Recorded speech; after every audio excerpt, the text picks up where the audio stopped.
We're here with Jimmy Dore, one of our favorites on our website, Jackpine Radicals. It is such a pleasure to meet you, and thank you so much for... My pleasure to be here. Thanks for having me. You are one of our favorite people on my thank website. you. We've been around for a couple of years now, and you're posted all the time. How did you come from being a comedian to a journalist? Well, it wasn't by choice almost, you know. It's just I started the Iraq War, right? And so, you know, as a comedian, they kept telling you know, don't ever talk about stuff that people won't like, and you have to. And I couldn't not. I couldn't go on stage and not talk about it because I couldn't believe what was happening. To me, it was akin to like being a comedian in 1930s Germany and not talking about anything. You know what I mean? Yeah. Like talking about dating. You know, I just couldn't do that, right? So I would go up and I would talk about stuff, and people started to really kept. I don't know if I started to catch on or whatever that was. And then the UCB Theater in Los Angeles opened up and they asked me if I wanted to do a live show. And I said yes. And so I started to do shows criticizing the establishment media because I could not believe how bad they covered the war.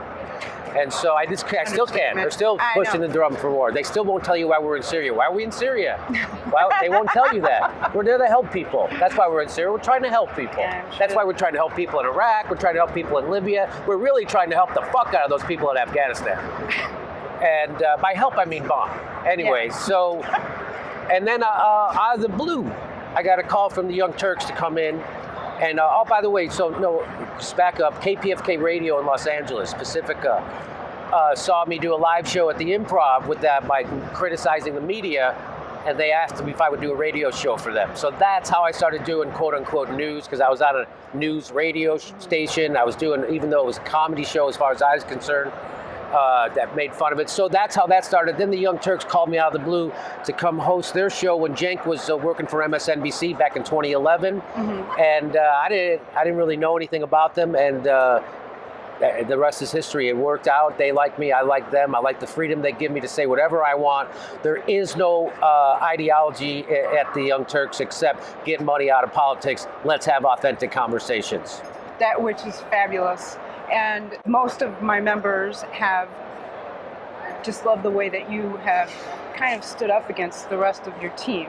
Well, I wouldn't go along with Hillary, which turns out that makes you a radical. I didn't realize I was a radical until I wouldn't vote for a corporatist warmonger, and that somehow you're off the reservation when you won't support corporatist warmongers, which to me, you sound like a radical. Yeah, and that's what we are definitely anti-corporate. When you stood up, when Bernie said he was going to the convention. Going to Philly, baby. Man, that was great. So what is it that you got out of the summit? And were there any surprises? You know what was surprising? I wasn't here for it, but someone told me when Bernie was speaking last night, he asked how many people are running for office, and hundreds of people put their hands up. That's a great, talk about a guy who could change the face of politics by inspiring people, right? And that's what Bernie's doing, right? So we don't have any. So what happened when you take corporate money, when you inject, as Josh Fox says, under high pressure corporate money into the electoral system, what it does is it takes inspiration away, and people don't want to come out and vote, and that's why half the people don't vote. Well, Barack Obama will tell you half the country doesn't vote because they're not interested. Yeah, they're not interested in their own poverty. They're not interested in their own bankruptcies. They're not interested in not being able to go to college. Really, they're not interested in that? Or they know that no matter who they vote for, they can't vote against Goldman Sachs. No matter who they vote for, they can't vote against more war, the military-industrial complex, Wall Street, big pharma. No matter who they vote for, it's going to be more fracking. So that's why people don't get involved, you son of a bitch. And he knows it. That's the horrible thing. They know it. That's not like they don't know. They know. And they don't give a shit.